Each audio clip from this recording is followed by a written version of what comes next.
House Majority Whip Steve Scalise facing new threats to his life barely more than a year after he was nearly assassinated during that congressional softball team practice. Police have arrested 63-year-old Carlos Bayon of Grand Island, New York, charging him with menacing the congressman after leaving violent voicemail messages. Authorities discovered hundreds of rounds of ammo and firearm purchase receipts in Bayon's home, along with bomb-building information. Joining us exclusively now with his reaction is House Majority Whip Steve Scalise. Congressman, it's great to see you. I'm so relieved this guy was found, this was prevented. Lord knows what might have happened. We're also awaiting the election result from Ohio 12, which we're going to talk to you about, Congressman Scalise. But your reaction to yet another violent threat against your life. Well, Laura, it's great to be back with you, and clearly these kind of disturbing things, there's no place for it in politics. I first want to thank, once again, our United States Capitol Police. They were very quick to act when my office received this threat. They sent the information on to Capitol Police. Capitol Police did research, found out that this man has had some real serious concerns, and it was hard to track him down because he was trying to use aliases, but ultimately they found him, and he's in custody, in federal custody, and hopefully he gets a serious sentence, because you can't allow this kind of threats and violence against people based on their political views. Congressman, did he have postings on social media about you? Did he have was it a purely political axe to grind? Is he mentally deranged, or a combination of both? Well, I guess we'll find out a lot of that.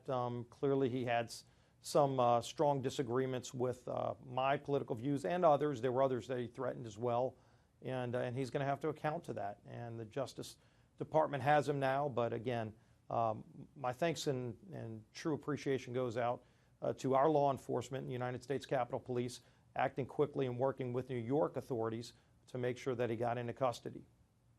Does this, what you see with Antifa across the country, taking over this Portland ICE office, black hoods, the beatdowns of conservatives, intimidations of conservatives in public? You saw what happened to Charlie Kirk and his colleague Candace Owens the other morning in Philadelphia.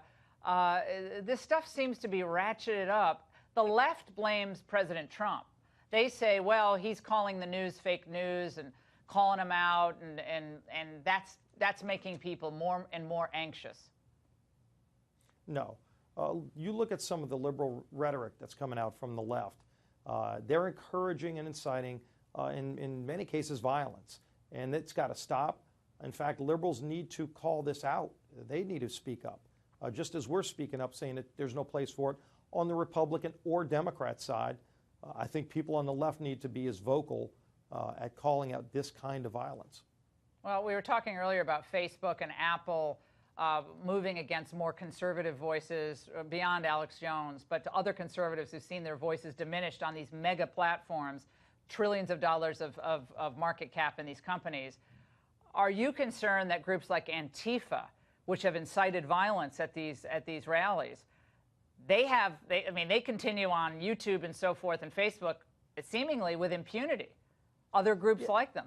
Yeah, it's clearly a double standard. We've pointed some of this out. In fact, when Mark Zuckerberg testified before the Energy and Commerce Committee that I sit on just a few weeks ago, I brought this up, the bias that we're seeing in Facebook as they put a new algorithm in place to change the way that people get their news feeds, and where they're literally, we're starting to filter in from what we've seen, a left-leaning way, and having a bias against conservatives.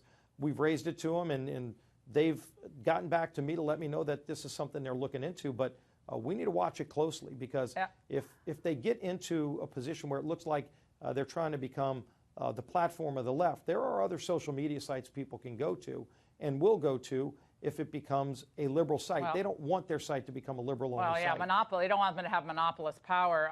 We're almost out of time. You predict this Ohio 12 is going to go Republican, Congressman? Yes or no? I do, and the numbers that are coming in are strong. President Trump going in, Laura, I think really helped swing this race to the Republican side. It was neck and neck all the way, Scalise, but President Trump